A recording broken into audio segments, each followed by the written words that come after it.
The Disability Royal Commission begins today in Brisbane. Joining us now live is the Shadow NDIS Minister, Bill Shorten. Mr Shorten, thank you for your time. There's been some concerns about conflicts of interest with two of the commissioners running this commission and calls for a boycott. Do you think these commissioners should stand down? Well, Labor's listened to over 50 disability organisations and advocacy groups who said that two of the 6 Royal Commissioners, because of previous jobs, have a perceived conflict of interest. I'm not saying anything mean about the two individuals, they're distinguished public servants, but at different times they've been responsible for parts of the disability system. What the advocacy groups say is that if you've been in charge of parts of it, then it may discourage people from coming forward. What the Royal Commission said as a bit of a response to that is that they'll step down at different times, it'd be a bit like musical chairs. I think the cleanest solution would have been to have different Royal Commissioners. We respect the call of disability advocates and people with disabilities. This Royal Commission is important. I think it's going to reveal examples of abuse and trauma which have been a hidden shame in Australia for decades and decades. Aged care providers, disability providers also want to feel like they're being heard. What is the issue with having two people who have specialist insight into the industry when there are 6 commissioners?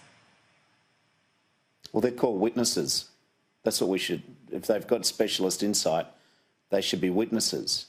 See, I understand disability providers want to make sure that their point of view gets heard and they don't get hammered for everything, and I can understand that concern. But this Royal Commission, at its heart, is having a look at how the most vulnerable Australians have been treated. People with disabilities do experience abuse. This is a recorded fact, tragically, both in institutions and in the broader community. I hope this Royal Commission can help provide people with disabilities and their families some sense of being heard. So that's why this conflict of interest is a real issue. On balance, I respect the call of the disability sector. I mean, we're a country of over 24 million people. Are we really saying that these were the only 2 people who could hear this Royal Commission?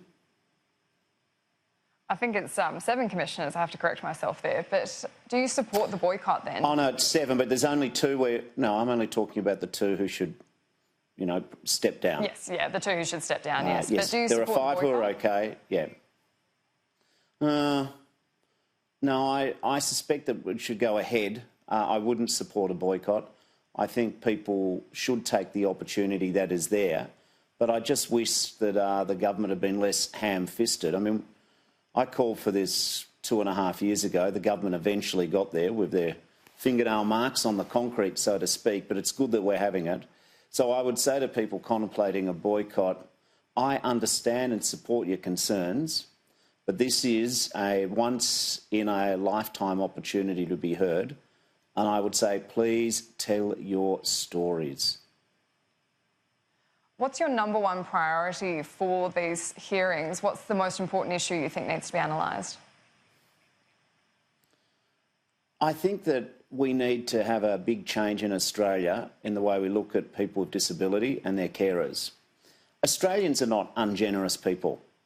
You know, if you were to put the hat around to raise some money for someone who needed a new wheelchair, people would. But the system's got to be better at that, and we've got to look at people with disabilities and carers differently. What we've got to see when we look at a person with a disability is not just their impairment, but their whole person. And what's happened is people in institutional care, and indeed people in the broader community, have been the subject of bullying, they're the subject of abuse. And what happens is that I don't think we fully appreciate how randomly and unthinkingly cruel some Australians can be to others. I talk to parents, and this is a broader point than just this Royal Commission. I talk to parents who might have children with autism and say their child's acting out in the supermarket. And if I had a gold coin for every parent who's told me that some other person came up to them and said, why did you have this kid? Or why don't you control this kid? So what I want to see out of this Royal Commission is the lid lifted so on how we in Australia allow the mistreatment of others to go on practically in front of our eyes, and so that never again can this happen. We've got to view the person with a disability as another citizen, not a lesser citizen. Just on one final topic, do you think Labor should be abandoning the 45% emissions reduction target? Oh, listen, the policies are being reviewed. I think that's sensible after the election. I'm very proud of the fact that we took a strong position on climate change, although I don't think the Greens in their convoy up, scaring everyone in coal communities about the future of their jobs helped. I do think that the majority of Australians want to see action on climate change. So I'm confident that that will be Labor's position, a strong position. But as for a specific number, well, we'll let the reviews and the reconsiderations of policies take their course. But I want to promise the millions of Australians who voted for Labor in the hope of real action on climate change that Labor wants real action on climate change. But specific policies, well, that's the prerogative of people to review. And do you think that that should come with a specific costing, that policy?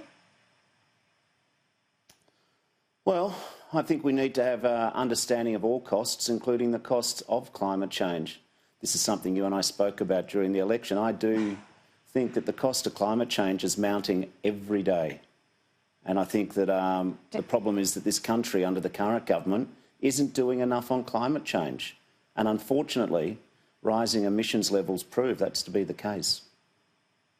Do you think it cost you votes in the end, the climate change policy specifically?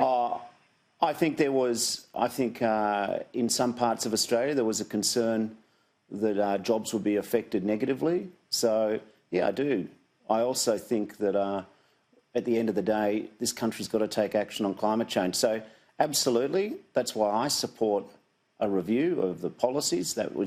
It'd be arrogant not to review your policies because some people didn't vote for us, so we need to understand that.